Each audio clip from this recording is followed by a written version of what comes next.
নমস্কার বন্ধুরা, চলে এসেছি নবমীর ভিডিও নিয়ে। 2025-এর নবমী, দুর্গাপূজার নবমী স্পেশাল ভিডিও এটা।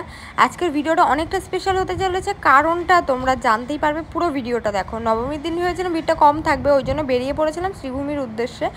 আর শ্রীভূমিতে যাওয়ার আরেকটা কারণ ছিল, তো যাই হোক, কারণটা আর বললাম না। তো যেই ভেবে গেছিলাম যে আজকে ভিড়টা কমই থাকবে, কিন্তু কোনোভাবেই সেই জিনিসটা হয়নি। মানে একদমই একটা ভিড় ছিল। তো যাই হোক, আমরা বাইক নিয়ে গেছিলাম। বাইকটা এক জায়গায় পার্কিং করছিলাম। কোথায় পার্কিং করছিলাম গুগল ম্যাপের সাহায্যে আমরা এসেছিলাম, তো নিজেও বুঝতে পারিনি, জায়গাটা চিনতেই পারছিলাম না। তো যাই হোক, বাইকটা রেখে কোনোরকমভাবে একটা অ্যাক্সিডেন্ট বলতে ওরকম অ্যাক্সিডেন্ট না, জাস্ট ছোটো একটা অ্যাক্সিডেন্ট হয়ে গেছিলো আমাদের সাথে। আর তারপরে আমরা মানে চিনিই না রাস্তা, ঠিক আছে, মানুষ যেদিকে যাচ্ছে আমরাও সেই দিকেই যাচ্ছি, এরকমই মানুষের পেছন যাচ্ছিলাম। তারপরে ঠিক শ্রীভূমি একদম লাইনে চলে এসেছি। লাইন বলতে লাইন তো না, ভিড়, শুধু ভিড় ঠেলে দাঁড়িয়ে আছি প্রায় 1.5 থেকে 2 ঘন্টা। হ্যাঁ, এর আগে যারা ঠাকুর দেখেছে তারা 4 থেকে 4.5 ঘন্টা লাইন দাঁড়িয়ে ঠাকুর দেখেছে। তো ফাইনালি 1.5 ঘন্টা পর আমরা পৌঁছালাম শ্রীভূমি প্যান্ডেলের সামনে। প্যান্ডেলটা খুব সুন্দর।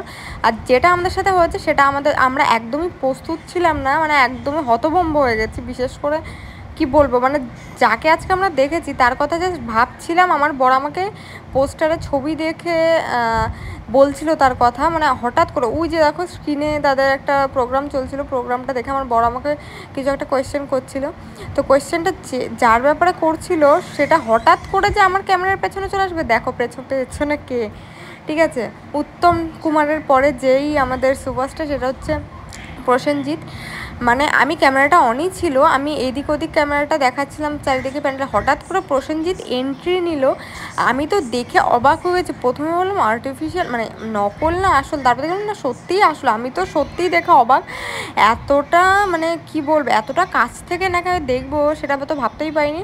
আর এই বয়সে এসেও যে এতটা গর্জাস, এতটা সুন্দর, সেটাও কখনো ভাবা যায়নি।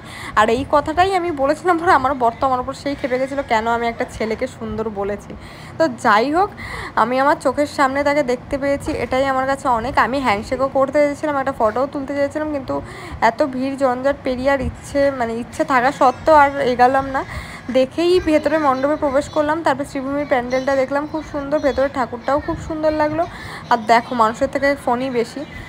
আর এই দেখো, ভিড় ঠেলে প্যান্ডেল থেকে বেরিয়ে গেছে, তাও ভিড় কমেনি, ঠিক আছে, প্যান্ডেল থেকে বেরানোর পরও।